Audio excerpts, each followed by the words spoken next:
have a very, very special friend and guest, patron of the yeshiva, dynamic speaker, Daniel Gibber.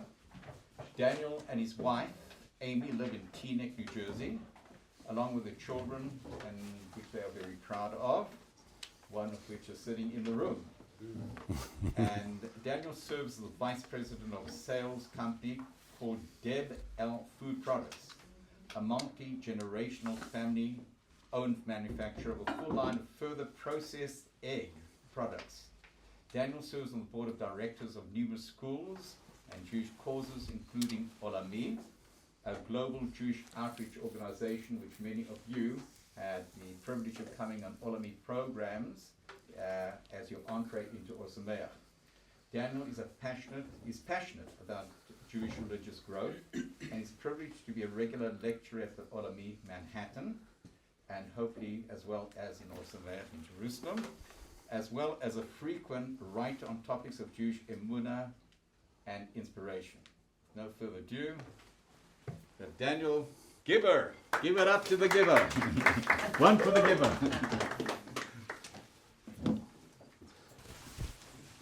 Thank you very much, Rabbi Geffen. And it's really a zechus. It's a real honor to be here today and to have a chance to speak with you and share a few words. Every time I come here, I leave here much more inspired than I was when I walked in. I don't want to embarrass anybody, but in just a few minutes I've been here this morning, I had the pleasure to meet Sam, right? And to hear a little bit about Sam's story. And in the few minutes before I was introduced, I was off in a side room trying to Google Sam's name and just hear more about his story. So each and every one of you have a story that inspires me. So thank you for allowing me to spend a few minutes with you today. So I want to ask everybody a question.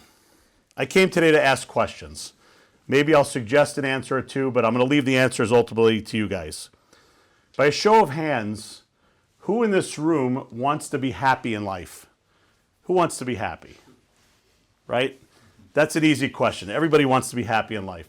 So before we come back to answer that question, and I want to focus on that for a little while, I want to ask a few more questions. First, a macro question, a global question, and then maybe a few sort of micro, more detailed questions.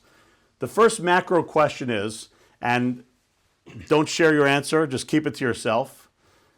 Let's ask ourselves for a minute, why are we in the world? Why are we here, right? That's a pretty basic question.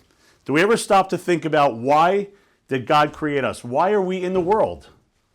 That's the macro question. The micro question I'd like you to ask yourself is, and just put the answers in your head and store it away. We'll try to come back to it at the end. If there are three things, I'm looking around the room here, with the exception of my uncle, who I'm so honored joined us today. I may be the oldest in the room, I don't know. So, we have hopefully so many good years ahead of us.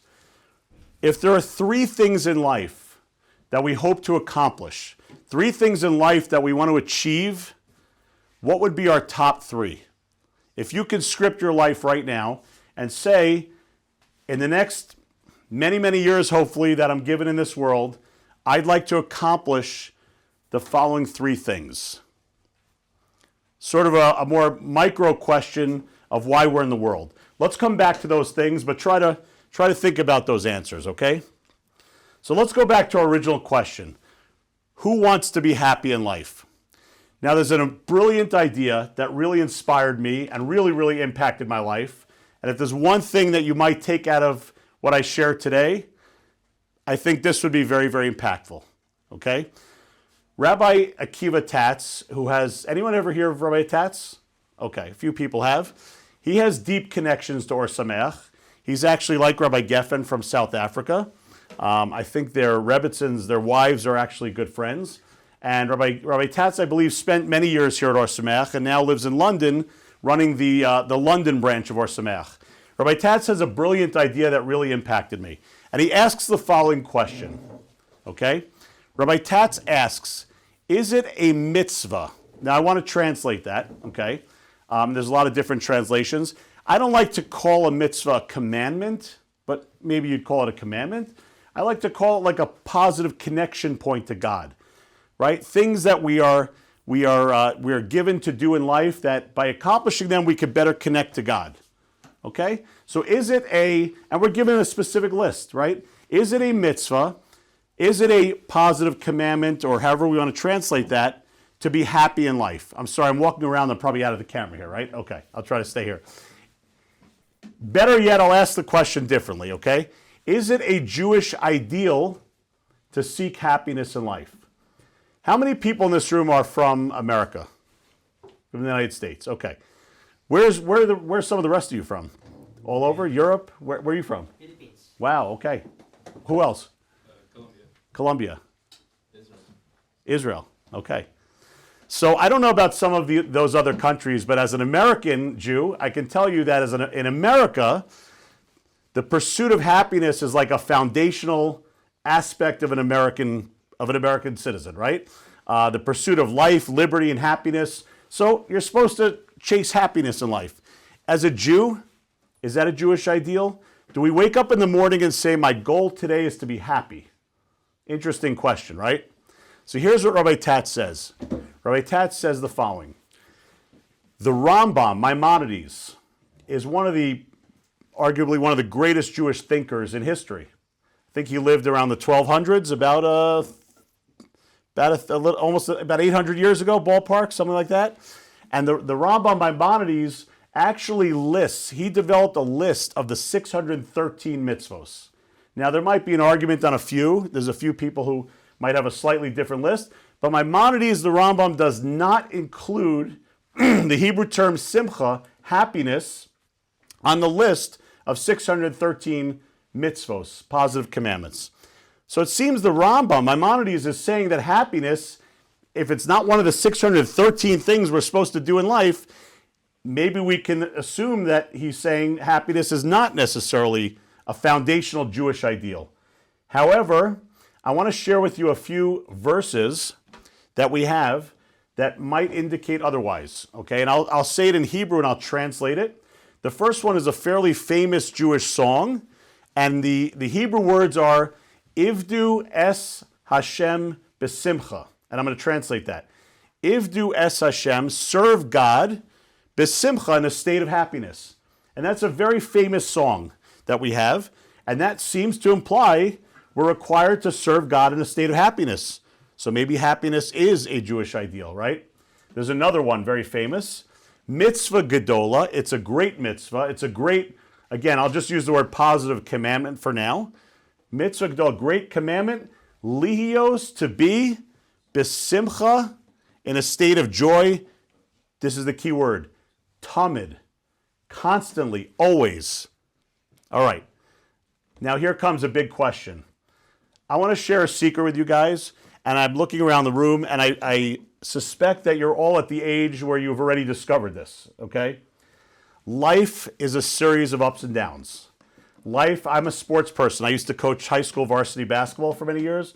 I know we have a football player here. I don't know about other athletes, but life is a series. It's not all wins. It's not all ups. It's not every moment of success. Life has ups and downs. That's the reality of life. Does everyone agree with that? Okay. So if life has ups and downs, how can we possibly be told it's a great mitzvah, it's a great positive commandment to be in a state of happiness always? How can we be in a state of happiness always if the fact is that life has some down moments? Fair question, right? And I think if we can come to a good answer of this question, it's a life-changing way to look at life, okay? And it says Rabbi Tatz the following, and I want to bring a personal example to prove what he's saying. Now pay attention to this. This is really important. Says Rabbi Tatz, how do we define happiness, right? What is happiness altogether? So Rabbi Tatz says the following. You can fool everything in life. You can fool many things and many people. There's only one thing in your lives you will never, ever be able to fool. You could fool your parents. You could fool your spouse. You could fool your kids. You could fool your friends. There's one thing that you can never, ever fool. You cannot fool your own neshama, your Jewish soul. Your Jewish soul is the only thing that really knows the truth in life, okay? And here's what Rabbi Tatz says. When your neshama, when your Jewish soul senses and feels, really feels, that in your life, you're moving on a path, you're moving in a trajectory, you're moving along in the direction of the purpose of why God put you in the world. You're not there yet. I'm not there yet. It's a lifelong journey, right? It's a lifelong challenge to figure out our purpose in life. Why did God put me in the world? But when your soul feels that you're moving in that direction, the feeling that your neshama, that your soul generates, that is happiness. That is the very definition of happiness. When your soul has that feeling that I am moving towards my purpose in life. It's a series of ups and downs, but I'm moving in that direction. That is happiness. And the ups and downs of life have no impact on that deep, deep sense of happiness. Says Rabbi Tatz, and I always like to say he's a medical doctor, so he always puts the following disclaimer. He's not talking about clinical depression. That's something totally different. But when your Jewish soul, when your neshama feels in life, you're just sputtering around. You're just moving like not towards any real purpose. You're just moving in circles through life. That's an automatic feeling of depression, a feeling of emptiness, right? But when your soul feels that you're moving towards your Jewish purpose, that is simcha. That's happiness. So let's go back again. Why is it that Maimonides does not include happiness in the list of 613? It's very simple. When you are living a life of moving towards your purpose, when you're on that path, when you're moving in that direction, happiness is automatically part of the process. It's not a separate commandment. It's not a separate thing you have to do. It's not a separate thing, let me get up in the morning, let me chase happiness. Happiness is an automatic byproduct of moving in the right direction in life where I'm supposed to go.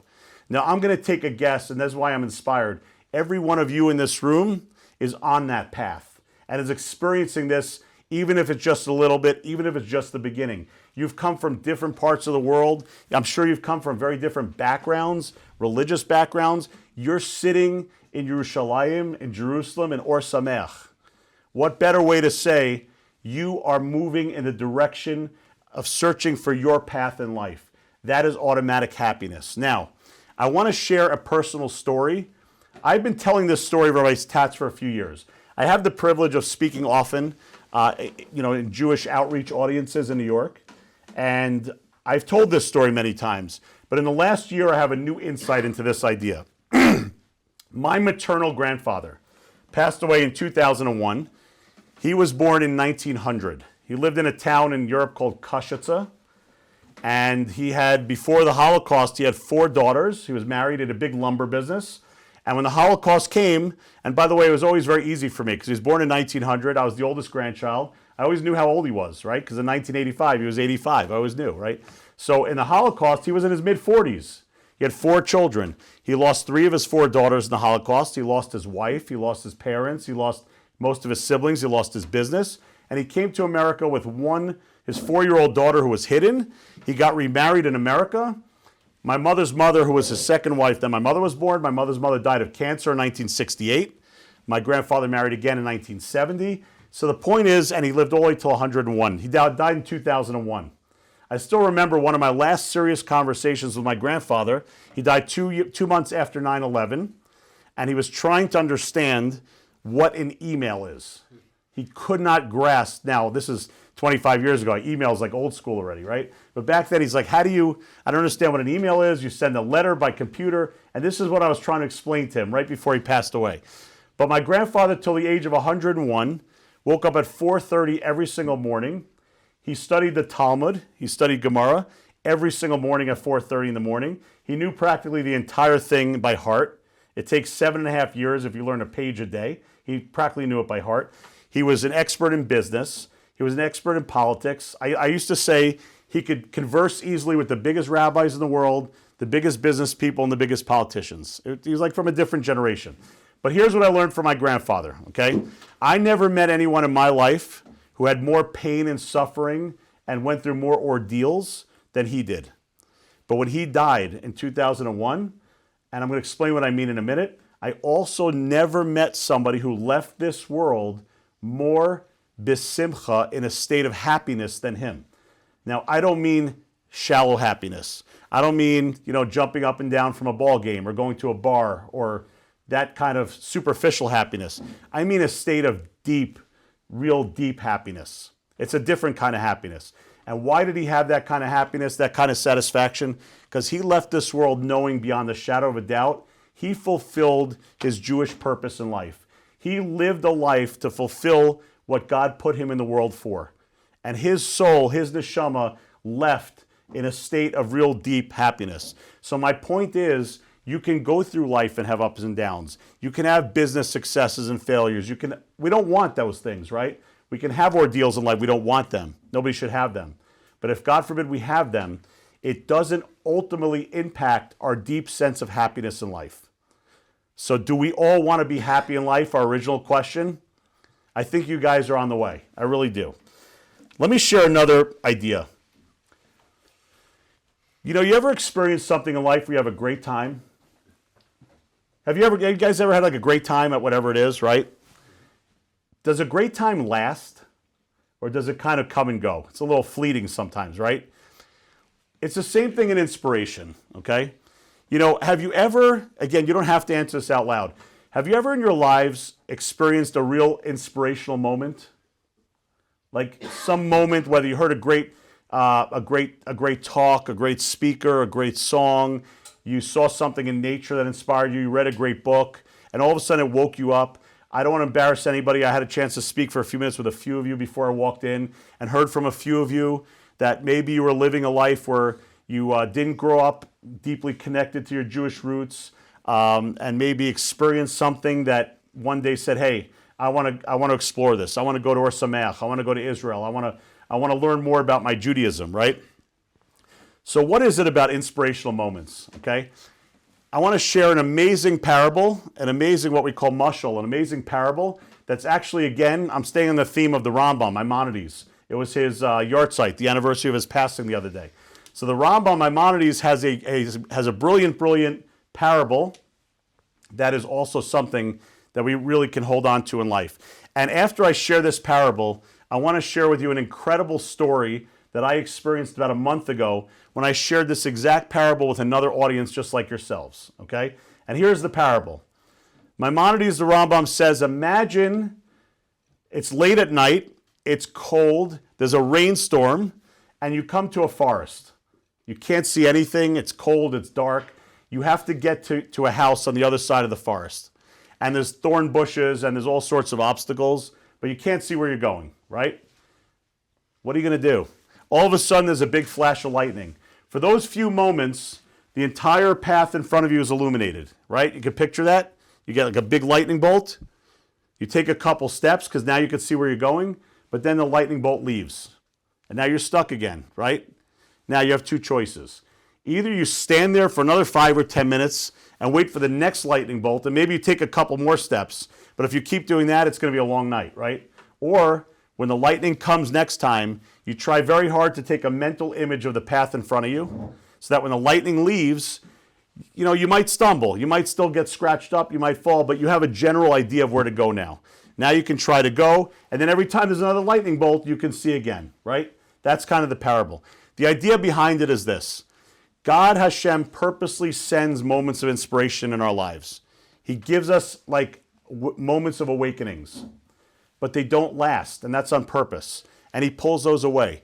And the problem is, most people let that pass and go back to their day-to-day lives and go back to the same people they always were, right? Those are the people who are just living for the lightning moments. But the lightning moments are few and far between.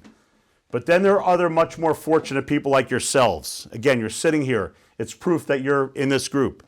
There are people like yourselves who will say, I love those moments of inspiration. I love those lightning moments. But I'm going to try to hold on to it when those moments leave. And I'm going to try to remember the path. And I'm going to work hard for it. Because it's only through hard work that you build back to that inspirational moment. And now it's really yours. You see what I'm saying? I shared this story recently and some other stories, but this was my theme in a talk I gave. Anyone here of Greenwich Village in Manhattan? Okay, a few yeses. I'm originally from New York. Greenwich Village is, I don't know how to explain it, it's the heart of craziness in this world. It's the heart of the most liberal, secular college campuses in the whole New York area. It's the seat of anti-Semitism right now. It's just the seat of complete craziness. Well, there's an amazing oasis in Greenwich Village. It's Olami Manhattan. It sounds like some of you have had some Olami connections. Olami Manhattan in New York is in Greenwich Village. And I've had the pleasure to get very involved in Olami Manhattan. And I go there once a month, and I have the pleasure of speaking and hearing stories and giving talks. And on a regular Tuesday night when I go, there might be 100, 150 young Jewish professionals who are working. These are doctors and lawyers and architects and investment bankers, and they're Jewish. And most of them have no connection to their Judaism. They're also trying to, move along that path. And I shared this exact parable from Maimonides, from the Rambam, about 3 or 4 weeks ago. This just happened, this story. My son's tired of hearing this story, but when I was done speaking, a young lady came over to me and said, "Can I speak with you?" I said, "Sure." So we sat down. There were about 10 or 15 people listening. She was probably about 30 years old. And she said to me, "I enjoyed your talk, but I have a serious problem with something you said." So I said, "Great, let's talk about what did I say, I tried not to offend anyone. And she said to me, "Your talk assumes that you get moments of inspiration. You talked about what to do when a moment of inspiration comes and the importance of holding on to it and grinding through it and working and building and growing from it." She said, "But what happens if you never get those moments of inspiration? What happens if you don't get those moments of inspiration?" Good question. I said to her, I gave her a few different answers. I tried to come up with some things that I thought would be good answers. It wasn't really working. And finally, she said to me the following. She said to me, "Let me tell you a little bit about my background." She said, "I grew up on the Upper West Side of Manhattan, which is where I'm from." She said, "I grew up in a conservadox family. So I have a little Orthodox background." She gave me the name of the school she went to. I happen to know that school from my basketball coaching days, not an Orthodox school. And she says to me, "I haven't had inspiration since I was a kid, but here's my life story." She said, "I was dating a guy for 10 months. I loved him. I thought we were going to get married. I was devastated when he broke up with me." She said, "Then I lost my job. I went to get an MBA and I still couldn't get a job." And she spent 10 or 15 minutes giving me every problem she's having in her life, every complaint. And I'm just listening. And then she turns to me and says, and I was sort of waiting for this, and she says, "And what about right now? There are still hostages in Gaza suffering as we speak." And then she turned to me with kind of the punchline, and now I'm in trouble because there's about 15, 20 people listening, right? And she says to me, "I cannot believe in a God who does all these terrible things," right? There's actually a concept in Judaism called, I'll say it in Hebrew, Tzadik Viralo, Rasha V'Tovlo, which means bad things that happen to good people and good things that happen to bad people. And it's a deep concept in Jewish philosophy, and I'm sure you have incredible rabbis here in Ohr Somayach that speak about that topic. But she says to me, "I cannot believe in a God who does all these terrible things to me." And I want to just share with you what I said to her, okay? I literally looked at her after listening to all these things, and I thanked her. And she says, "Why are you thanking me?" And I said, "I just want to thank you. This is the most inspirational conversation I've had in the longest time."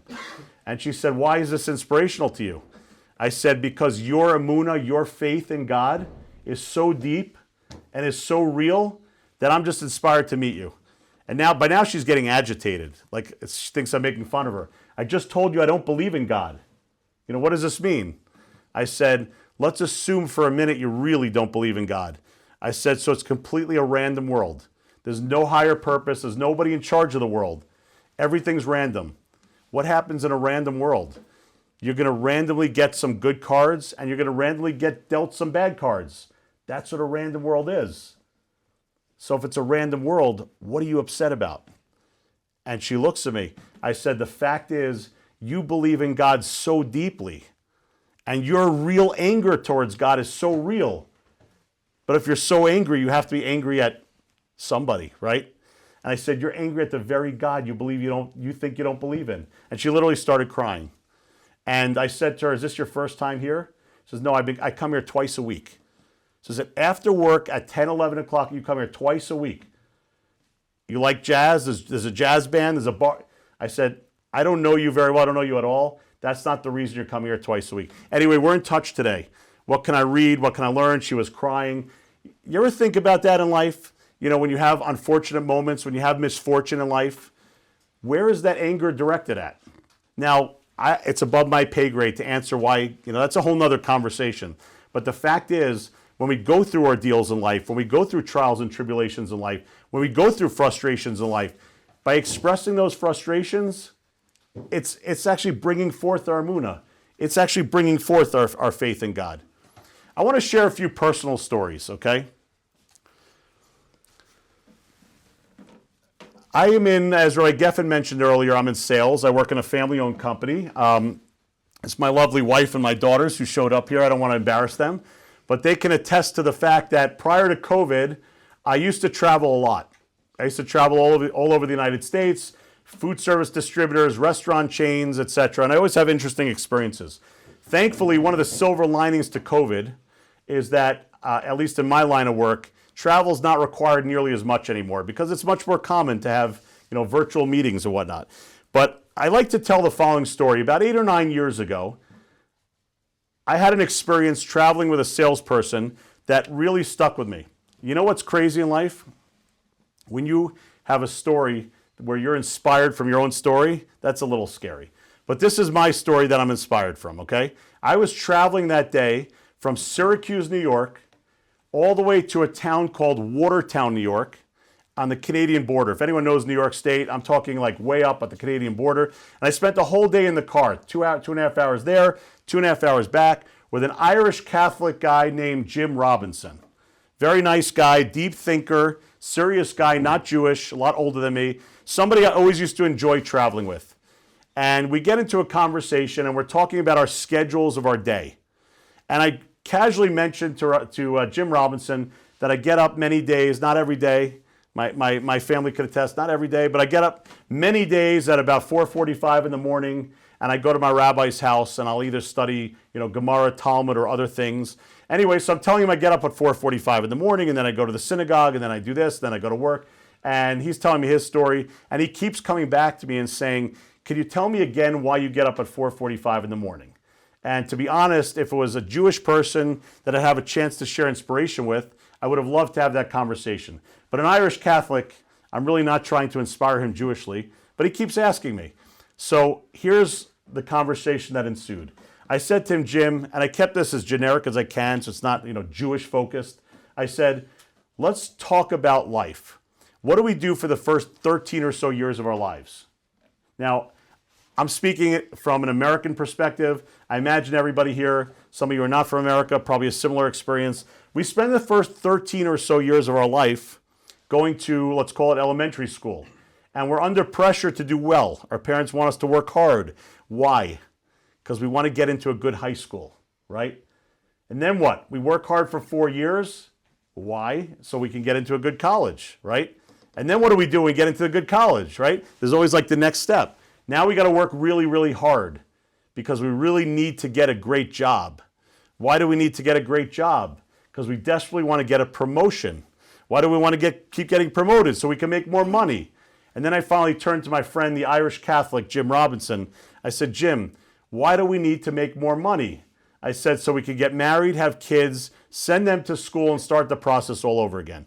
And that's a really sad kind of circle of life. So I said, Jim, life has to have a deeper purpose. Life has to have more meaning to it. The rat race of life, right? Imagine if your friend came to you, okay? Imagine, this is from my tats. I like sharing this one. Imagine if your friend came to you and said to you, I have the greatest invention. I created the greatest invention.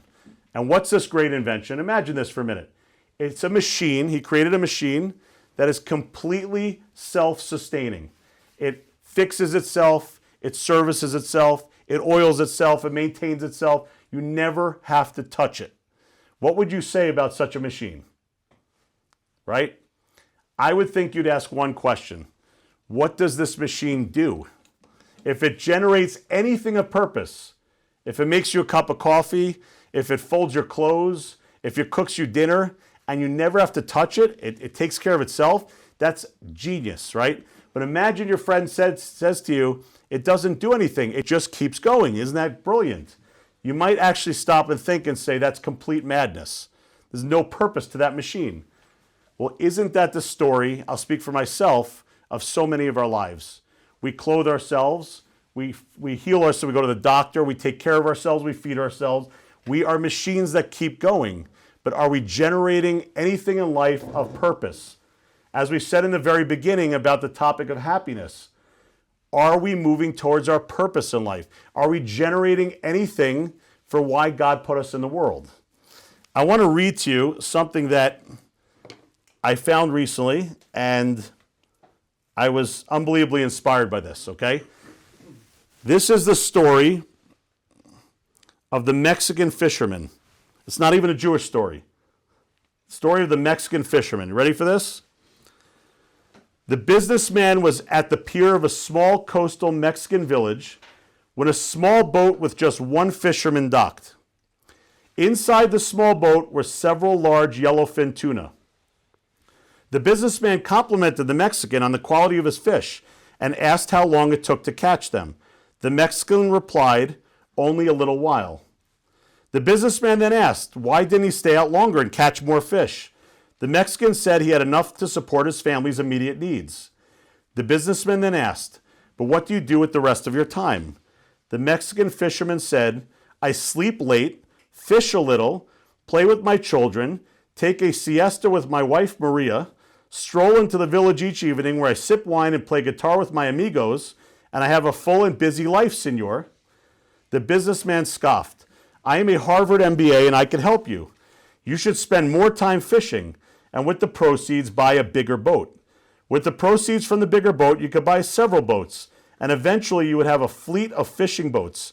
Instead of selling your catch to a middleman, you will sell directly to the processor and eventually open your own cannery. You would control the product, processing, and distribution. You would need to leave the small coastal fishing village and move to Mexico City, then to LA, and eventually to New York City, where you would run your expanding enterprise. The Mexican fisherman asked, but senor, how long will all of this take? To which the businessman replied, 15 or 20 years. But then what, senor? The businessman laughed and said, that's the best part.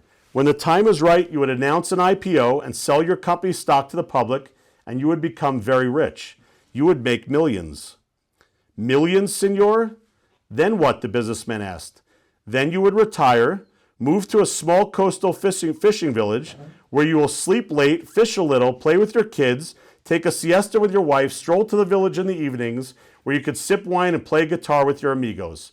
The fisherman, still smiling, looked up and said, isn't that what I'm doing right now? Powerful, right? The story of life, the rat race of life. Now, I want to be very clear about something, because I do speak about these topics a lot. And when I speak in New York at Olami, I'm speaking to young professionals, and these are people who have started their career, and while they're searching to grow along their Jewish journey, they're also looking to build their career.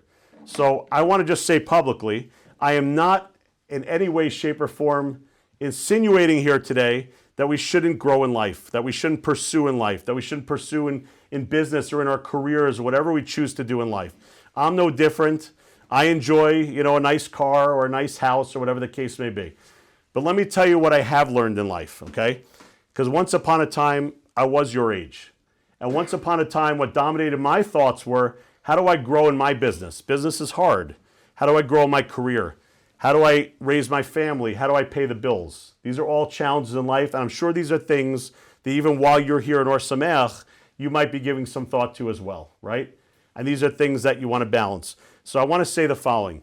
It is our obligation in life to use our talents, to grow, to build this world, to build our careers, to contribute to society while we're growing as Jews. But there's one thing that you can't get confused ever. It's not what gives you the happiness in life. It's important in life.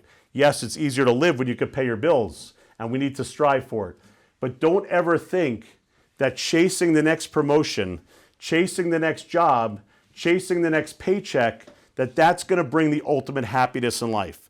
Because as we said in the very beginning, right? There's only one thing that brings ultimate happiness in life.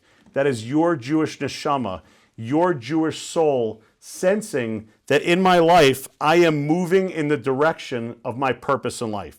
Because when we do that, we're going to achieve ultimate happiness. Let me share, I'll share one more story, and then we can maybe open it up for questions, comments, or anything else, okay? This is a story that I've shared many times, and I think it really hits the message home. It's the story of the search for the lost masterpiece. It's a powerful story. There was a painter back in the old European shtetl, right? Back in Europe. And he loved his family, he loved his wife, he loved his kids, but he was missing something in life. He always felt like he was missing something. And he was in search of the perfect masterpiece. And one day, he leaves a note on the kitchen counter for his wife and his kids, and he tells them how much he loves them. And he says, please forgive me, I will be back, but I must travel for a while. I'm in search of the missing masterpiece. I'm coming back home, I love you, and he leaves. And he starts traveling the countryside, and days go by, and he's getting tired, and he eventually sits down on the side of the road to rest along a tree. It's quiet in the countryside, and he hears a commotion in the forest. And he turns around, he looks in the forest, and he sees an incredible scene. He sees what we call a Jewish chuppah, a Jewish wedding ceremony. And he starts looking a little closer, and he sees the most beautiful scene of love, of what we call ahava, love. And he says, you know what, I've never seen such a beautiful picture of love before. He takes out his canvas, and he paints this incredible image of this Jewish chuppah, of this Jewish scene of love. And when he's done, he puts his canvas back in his bag, and he starts traveling again, and he continues. And days go by, and he eventually sees another interesting scene. He bumps into an old man, an old Jewish man with a beard, wrinkled face, and he's wearing his talis and his tefillin, right, his prayer shawl, and he's praying, and he's davening, he's praying to God with such sincerity. And he says, I have never in my life seen such sincere, what we call emunah, somebody with such sincere faith. This is the perfect image of real emunah, of real belief in God. And he sits down and he takes out his canvas and he decides to paint this perfect image of emunah.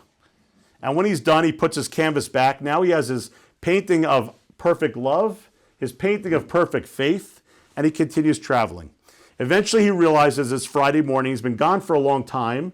Shabbos is a few hours away. He really should start making his way back to his home village. He starts running back home. When he's about an hour away from his village, he's by the river outside the village, little bridge. He sees all these soldiers from different armies all celebrating together. And he looks at this scene and he can't quite understand what's going on. And he asks the soldiers, what happened? They said, what do you mean? Didn't you hear? There was a peace agreement. There was a peace treaty. And the soldiers from both sides are celebrating. He says, I must have been gone long. I didn't even know about this. He decides, it's almost Shabbos. He has enough time. He quickly takes out his last canvas and he paints this unbelievable image of shalom, of peace. He paints the whole scene. He quickly throws his canvas in the bag. He has his painting of perfect ahava, perfect love. He has his painting of perfect emunah, faith. And he has his painting of perfect peace. Throws it in his bag, runs home. He gets home. He's outside his little house. It's moments before candle lighting. When we light the candles to start the Shabbos. And he pauses outside his window, looking through the window as Shabbos is about to start. And he sees his wife and his kids. And his wife is lighting the Shabbos candles. And this beautiful, serene look inside the house. And his wife sits down with the kids. And she's showing the kids all these letters that the father had written. He loves them. He's coming home. They have to have faith. Just be patient. And he's watching all this. And all of a sudden, with a tear coming down his cheek, he drops his bag with his painting of perfect love and perfect emunah, faith, and perfect peace. And he realizes that he thought he had to travel the world in search of this missing masterpiece, in search of these missing things in his life, when he ultimately had it under his nose in his own home the whole time. And he drops it, he goes inside, and he continues his life and has Shabbos with his family. And I think the point of this story is very, very powerful, right? You're all here at Ohr Somayach, like I said earlier. I'm still thinking about a couple of stories a few of you told me as I was walking in this room. You each have your own unique story. I am just, people say to me, what are you doing here? Who are you? I'll tell you who I am. I'm a simple Jew from Teaneck, New Jersey, from America. I'm not that special. I'm not that unique, but I'm just a Jew who's trying to take another step. I'm just a Jew who's trying to get one step closer to God in my life.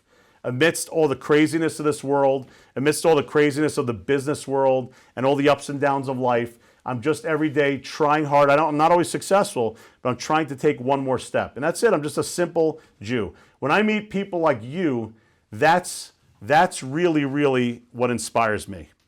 That's really, really what inspires me. And I wasn't going to do this, but I'm inspired to share one last story with you, okay? One last story. And I really would rather read the story, but I'm going to be honest, I don't have it in front of me. So I'm just going to paraphrase this story, okay? Rav Moshe Shapiro was a famous big rabbi here in Israel, a big gadol. He was the rabbi of Rabbi Akiva Tatz, and I think many others who are connected to Ohr Somayach. He passed away a number of years ago. And there's a famous story that was written up. I actually read this, I think, in Mishpacha magazine. There's a very famous story. Every year on Purim time, in the spring, the holiday of Purim, he would have many people come to his house. Hundreds of people would come and have the celebratory meal at his house with him to celebrate Purim.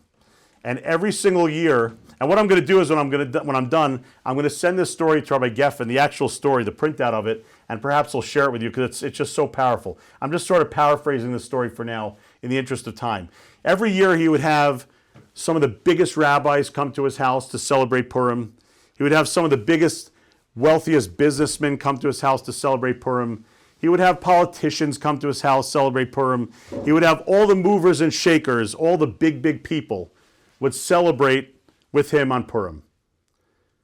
And in the middle of the meal, this one Jew, we'll call him Moshe, did not grow up Orthodox, did not grow up connected, really deeply connected to his Judaism, but had been rediscovering his roots.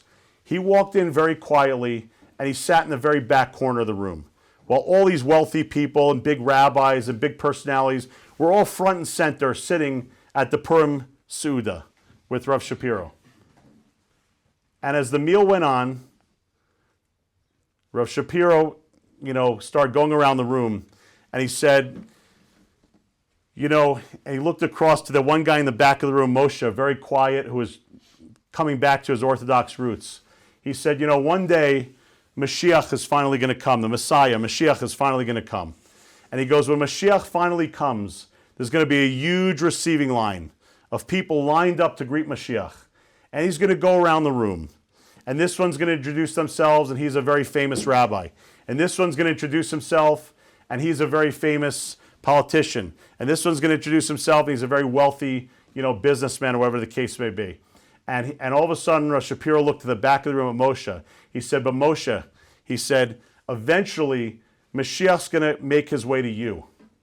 And Mashiach's going to say to you, and who are you? And you're going to turn to him and you're going to say, I'm the one who brought you here. And it's a very powerful message. I'm inspired by people who are genuinely looking to grow along their Jewish journey, trying to find out more about their Jewish roots, trying to take another step another day, doing the things that you guys have told me, some of the stories about your own lives. Sam, I don't want to embarrass you. Can I embarrass you for a second? I had the pleasure of meeting Sam as I walked in here, and I'm blown away by his story. And I made him promise to send me his story because I have the privilege from time to time of writing for a local Jewish newspaper in New Jersey about Jewish faith. And I've got to tell Sam's story. And I'm not going to embarrass him here. But here is Sam, who had it all in life, seemingly, right? College football player, playing for Army, achieving in life in a different way. And one day waking up, and I'm not doing his story justice, okay? I'm sorry, Sam. One day waking up and realizing this is all nothing. The greatest gift I have is I'm a Jew, and I need to understand what that means. And I need to search for meaning in my Jewishness. The story of the search for the missing masterpiece. How many of us go through life thinking we're missing something? We're missing the next $1 million. We're missing the next XYZ that's going to bring us happiness.